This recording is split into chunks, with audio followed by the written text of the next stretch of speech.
اور جیسے جیسے ماہ رمضان مبارک ختم ہو رہا ہے تو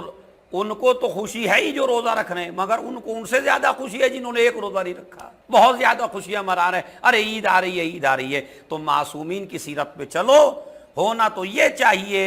کہ جب آپ نے ماہ مبارک میں کافی عبادتیں کی ہیں تو اس عبادت کا اثر یہ ہو کہ ہم میں اب شوق عبادت آگے پیدا ہو جائے، لیکن ہم نے الٹا اثر دیکھا کہ 15-20 دن تک خوب مجمع نماز میں آیا، مگر پھر وہی جو بھاگنے والے تھے وہ پھر میدان جنگ سے بھاگ پھر چلے گئے مسجدوں سے دور۔ اس کی وجہ یہ ہے کہ ہم نے نہ نماز خلوص سے پڑھی، نہ ہم نے روزہ خلوص سے رکھا۔ لہذا روزے کا کام ہے تقویٰ پیدا کرنا، اگر تقویٰ پیدا ہوتا تو یہ مسجدوں سے دور نہ ہوتا، مسجدوں کے قریب آتا۔ اعمال شب قدر کریں گے جس میں خصوصی حکم ہے کہ مومن کو چاہیے جاگ کے گزارے، اور جاگ کے ادھر ادھر کی باتیں نہ کرے، بلکہ جاگ کے عبادت پروردگار پڑھے، صلوات پڑھے، استغفار کرے،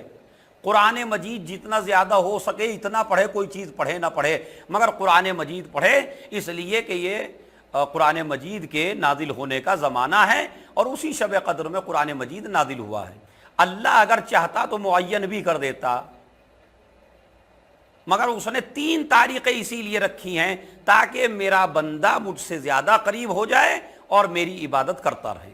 لہذا 19 میں کیجئے، 21 میں کیجئے، 23 میں کیجئے، تاکہ آپ کی عبادت میں اضافہ ہو اور آپ مجھ سے قریب ہو سکیں۔ تو میں آپ کو وہ اعمال کتابوں میں لکھے ہوئے ہیں جو آپ اعمال کریں گے، میں آپ کو سب سے مین بات بتانا چاہتا ہوں۔ پہلا مسئلہ یہ ہے شب قدر میں کہ اس میں رزق تقسیم ہوتا ہے۔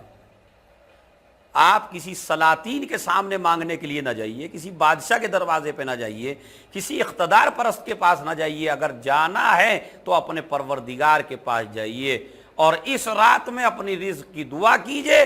اسی رات میں سب کا رزق لکھا جاتا ہے، سب کی تقدیریں بدلی جاتی ہیں، سب کے لیے جو جو ہونا ہے سال میں وہ سب کچھ لکھ دیا جاتا ہے۔ لہذا اگر اس میں سوتے رہے تو ایسا نہ ہو کہ آپ کا نصیب سو جائے، بد نصیبی ہے اس جوان کی کہ جو اس رات میں سو کے گزارے۔ نہیں، جاگیے، عبادت پروردگار کیجئے۔ جو موقع اس ماہ مبارک میں مل رہا ہے ضروری نہیں اگلے ماہ مبارک میں آپ کو ملے، اور اسی لیے روایت میں ہے کہ اس مہینے میں بہت گناہگاروں کو آزاد کیا جاتا ہے، خالی آزاد نہ جانے کتنے گناہگاروں کو معاف کیا جاتا ہے۔ روایت میں موجود ہے کہ فَإِنَّ الشَّقِيَّ، اسی خطبے میں ہے، لیکن یہ خطبہ بڑا طولانی ہے، میں پورا آپ کی خدمت میں ناظرین کرام نہیں پیش کر سکتا ہوں۔ نبی نے فرمایا فَإِنَّ الشَّقِيَّ مَنْ حَرَمَ غُفْرَانَ اللَّهِ فِي هَذَا الشَّهْرِ الْعَظِيمِ، کائنات کا سب سے شقی انسان وہ ہے کہ جو ماہ مبارک میں بھی اپنے گناہ پروردگار سے معاف نہ کروا پائے، یعنی پروردگار انتظار میں ہے میرا بندہ مجھ سے معافی مانگے تو میں معاف کروں۔ اسی لیے ہمارے چوتھے امام کا دستور زندگی تھا کہ ماہ رمضان المبارک میں وہ اپنے غلاموں کو اپنے پاس بلایا کرتے تھے اور غلاموں سے یہ کہتے تھے کہ تم میری بارگاہ میں آ کے، میری خدمت میں آ کے یہ کہو کہ اے زین العابدین، آپ نے فلاں دن ہمارے ساتھ یہ کیا، فلاں دن آپ نے ہمیں یہ کہا، فلاں دن آپ نے ہمیں یہ کہا، لہذا جس طرح آپ ہمارے بارے میں ہر چیز لکھ رہے ہیں اسی طرح کوئی ہے جو آپ کے بارے میں بھی ہر چیز لکھ رہا۔ اور اس کے بعد امام علیہ السلام اپنے غلاموں کو آزاد کرتے تھے اور آزاد کر کے کائنات کو درس دیتے تھے کہ دیکھو جس طرح آپ اللہ سے یہ امید رکھتے ہیں کہ پروردگار آپ کو معاف کرے، اسی طرح وہ جو آپ کے غلام ہیں وہ آپ سے امید رکھتے ہیں تاکہ آپ انہیں معاف کریں۔ اسی لیے روایت میں موجود ہے کہ شب قدر میں اپنے گناہوں کا اعتراف پروردگار کے سامنے کیجئے۔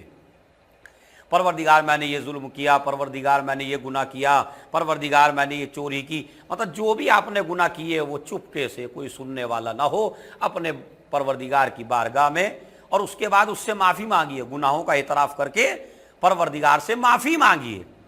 اور یہ کام کرنے سے پہلے جس آدمی نے آپ کو ستایا، جس آدمی نے آپ کی شان میں گستاخی کی، پہلے ان کو معاف کیجئے۔ ان کو معاف کرنے کے بعد اب پروردگار سے کہیے پروردگار جن لوگوں نے مجھ پہ ظلم کیا تھا میں نے انہیں معاف کر دیا، اب جو گناہ میں نے کیے ہیں وہ تو معاف کر دے۔